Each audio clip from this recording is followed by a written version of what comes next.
Hizbullah kembali meluncurkan serangan ke Israel Utara pada Kamis 30 April pagi. Akibat serangan itu 12 tentara Israel dalam keadaan terluka parah. Israel langsung melakukan penyelidikan atas insiden tersebut. Dikutip dari The Times of Israel, drone Hizbullah menghujani posisi militer Israel. Adapun wilayah itu terletak di perbatasan utara Somera. Militer Israel mengonfirmasi 12 tentaranya terluka akibat serangan pesawat tak berawak Hizbullah. Serangan itu bermula saat drone Hizbullah diluncurkan dari Lebanon. Drone itu menghantam kendaraan pengangkut kargo lapis baja. Kondisi itu mengakibatkan kendaraan lapis baja Israel meledak dan terbakar. Bahkan beberapa peluru artileri di wilayah tersebut juga meledak. Militer Israel melakukan penyelidikan terkait drone Hizbullah. IDF ingin mengetahui apakah drone yang digunakan dipandu oleh kabel serat optik. Pasalnya drone Hizbullah disebut kebal terhadap gangguan elektronik. Adapun Hizbullah telah berulang kali menggunakan drone yang dipandu serat optik dalam serangannya ke pasukan Israel di Lebanon selama beberapa pekan terakhir. Amerika Serikat makin dipermalukan Iran setelah jet jadul Teheran berhasil menghancurkan pangkalan militer Amerika Serikat di Kuwait.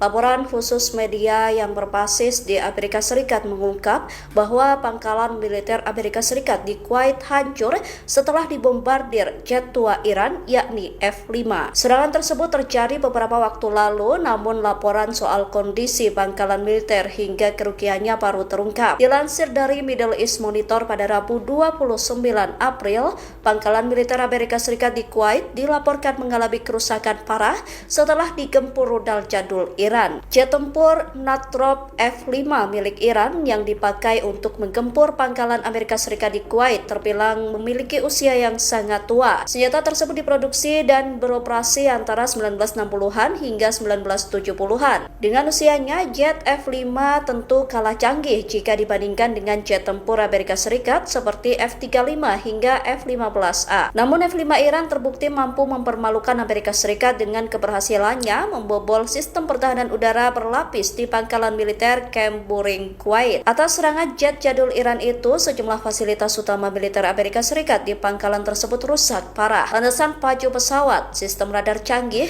lusinan pesawat, gudang-gudang, pusat komando, hanggar, hingga infrastruktur satelit komunikasi milik Amerika Serikat disebut menjadi target sasaran Iran. Sumber terpercaya menyebut bahwa biaya perbaikan pangkalan militer tersebut mencapai 5 miliar dolar. Biaya tersebut belum termasuk perbaikan sistem radar, senjata, pesawat, dan peralatan lainnya yang rusak. Pangkalan militer Camp Buring kerap kali disebut sebagai markas Amerika Serikat yang memiliki reputasi tinggi. Sebab pangkalan tersebut dilindungi sistem pertahanan udara berlapis dengan rudal Patriot dan memiliki jangkauan radar canggih. Namun pangkalan tersebut mengalami kerusakan parah setelah dibombardir Iran menggunakan rudal F-5. Personel militer Amerika Serikat dilaporkan menjadi target serangan cyber kelompok peretas Iran. Kelompok bernama Handala Hack ini mengklaim berhasil memperoleh data sensitif anggota Angkatan Laut Amerika Serikat yang bertugas di kawasan Teluk Persia. Para peretas menegaskan bahwa data tersebut mencakup identitas 2.379